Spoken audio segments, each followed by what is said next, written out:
Professor Matheus Paranhos, bom dia. Bom dia, Tavinho. Já de volta aí a São Paulo ou anda pelo Triângulo Mineiro ainda?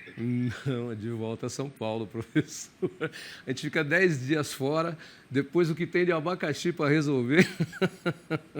Bom, descascando o abacaxi fica fácil de ingeri-lo. Exatamente, com a casca não. A casca a gente faz o suquinho, o xarope, suquinho. Professor, fiquei muito feliz em encontrá-lo lá na Expo Zebu, visitando, passeando por lá.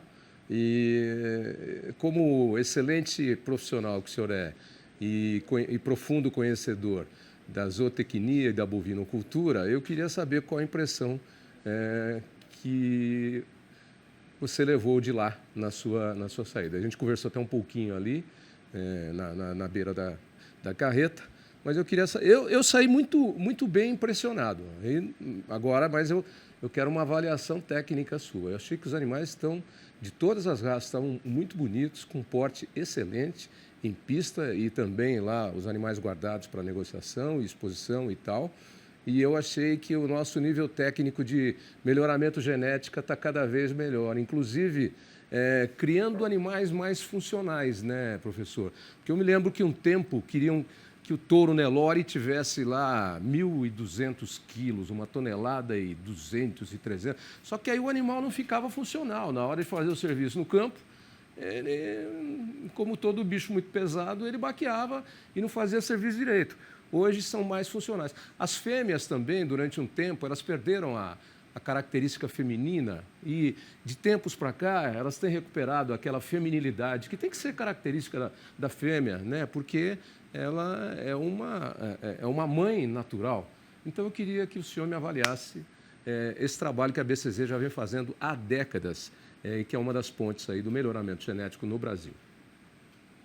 É isso mesmo, Tavinho. A tua impressão coincide com a minha, né? Na verdade, a prática de seleção genética aí estava tomando um rumo, vamos dizer, arriscado demais, colocando os animais sob risco. Na verdade, também a produção, né, foi revista e hoje a gente trabalha mais com esse conceito de seleção para características funcionais. Embora, é óbvio, as características raciais ainda tenham um papel importante até por conta desse prazer, né, de que cada criador tem de ter animais de uma determinada raça, cada um prefere uma diferente da outra, mas que tem características que identifiquem esse animal, né, como cor da pelagem, é, tipo de cabeça e etc.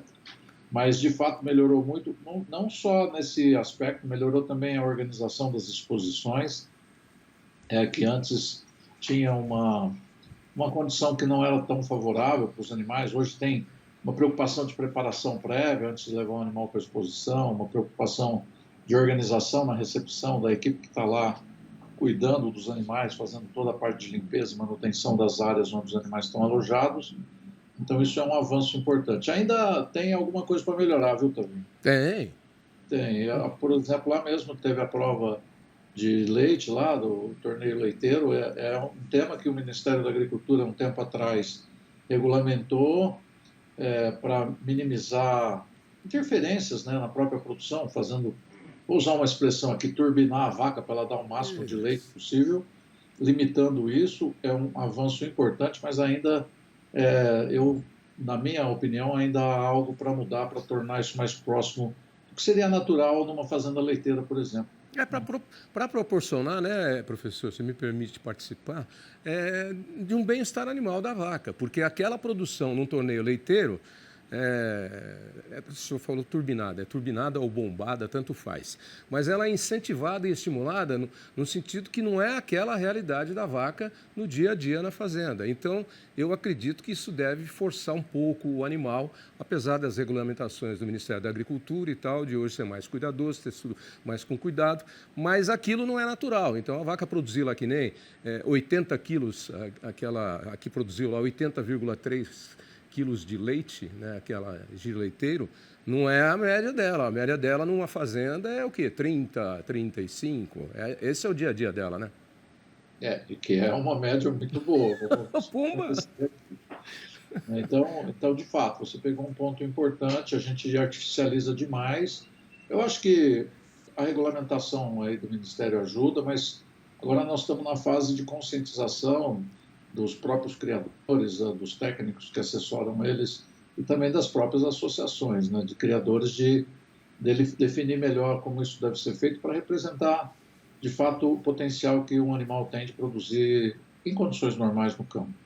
Ok, professor, eu vou aproveitar o tempinho para falar de um outro assunto que você gastou aqui vários programas, várias quintas-feiras aqui com a gente, falando dessa questão do transporte de animais, das condições que às vezes são desumanas e erradas no manejo do animal de um local para o outro. E eu me lembro que saindo de lá de Uberaba, depois eu fui a Marília, que foi aniversário da minha mãe, 95 anos, e Dia das Mães. Então eu fui a Marília e eu vi muito caminhão de boi na estrada, tanto indo para Marília quanto depois voltando para São Paulo aqui na madrugada da segunda-feira. Muito carretão, como diz o Sidney Masker, carretão transportando boi. E sabe que, com relação a esse tema, eu fiquei sabendo de uma história interessante, foi lá em Uberaba mesmo, de uma história de uma seguradora de animais, que esses animais têm que ter seguros e tal. E que, às vezes, já tomou algumas posições de não fazer o seguro dos animais se não está dentro das condições de transporte adequada, que é aquilo que foi comentado, com as paradas adequadas para descanso dos animais, para o animal não sofrer estresse e não correr, às vezes, até, como foi o caso, aquele caso fatal, risco de vida. Quer dizer, não é porque vai fazer que não dá para fazer certo. E tem gente que tem o bom senso, opa, peraí, você está fazendo errado. Eu não vou endossar isso aí, não, né? Eu achei muito legal quando eu ouvi essa história, muito sensato. E eu lembrei na hora dos pontos colocados aqui por você, pela Janaína e por outros convidados. Interessante isso, né? Como tem gente que prioriza a questão da ética, da lógica, né? Da lei, da correção e, no caso aqui, do bem-estar animal, do bem-estar de um ser vivo, dizendo, eu não vou endossar coisa errada. Tudo bem, eu vou perder dinheiro, mas eu não vou endossar coisa errada. Interessante isso. Com certeza, a noção aí, esse argumento de perder dinheiro, muitas vezes ocorre exatamente o contrário, né? Eu já vi situações em que o pessoal quer colocar uma densidade maior, quer dizer, pôr um boi ou dois a mais dentro do caminhão para reduzir o custo do frete por unidade de animal transportado, e acaba sendo um desastre total, de um animal cair ou deitar, não conseguir levantar, os outros pisarem tudo ele, ferir, machucar. Se for para o abate, vai ser uma carcaça que tem um alto risco de ser retirada da linha lá para remoção dos hematomas. Prejuízo não é certo, mas pode inclusive o animal morrer. No caso dos animais PO, aí, que é o transporte que ocorre essencialmente nessas condições das exposições, Exposebu como exemplo, aí a coisa é um pouco mais complicada, porque são animais, se acompanhou os leilões, você viu aí, vale milhões, né? É um valor por unidade animal, então tem que fazer seguro mesmo. E a seguradora está muito certa, porque se as coisas não forem bem feitas, quem arca com prejuízo é ela que está lá garantindo que aquele animal vai chegar com vida e bem. Caso contrário, ela tem que pagar por isso. Agora, um ponto importante, né? A seguradora zela pelo patrimônio financeiro de quem está colocando os animais no transporte, mas eu acho que o dono do animal, os responsáveis técnicos, deveriam zelar também com a preocupação do bem-estar, não pensar só na perda, pensar no conforto, nas condições que seriam mais próximas do ideal, porque você sabe bem que o transporte é sempre estressante para todos, né? Inclusive para nós, quando passar... Você gosta de passar 8 horas dentro do ônibus, por exemplo? Acho que não, né? Não gosto não. E quando eu toco 6 horas de estrada aí, a minha coluna geme na hora de descer, viu? Eu desço meio torto, aí tem que demorar uns 5 minutos para endireitar. Então você imagina o coitado do animal que está ali em pé, né? Chacoalhando com freagem, curva e etc. e tal. Se você coloca uma densidade maior dentro do que é possível, aquilo que o senhor citou. Pode cair um animal que depois não levantar, o outro pisotear e criar uma situação aí de extrema gravidade. Mas, enfim, eu acho que é isso. As pessoas têm que zelar, todas elas. Às vezes, quem está contratando se é meio esquisito, né? Às vezes fala, mas eu estou pagando, eu quero... Não é nada disso, não. Está pagando, mas está pagando para fazer, está fazendo errado, eu não vou. Entendeu? É preciso pensar assim também, né, professor? Com certeza. Hoje os motoristas, pelo menos dos grandes estão prestando serviço aí para os grandes frigoríficos, tem uma orientação clara de respeitar esses parâmetros de lotação, etc. E quando alguém na fazenda, o proprietário, o responsável pelo embarque insiste, eles fazem assinar um documento. Termo de responsabilidade. Exatamente. Exatamente. Porque senão, se acontecer na viagem o problema, a corda vai romper do lado do mais fraco, sempre.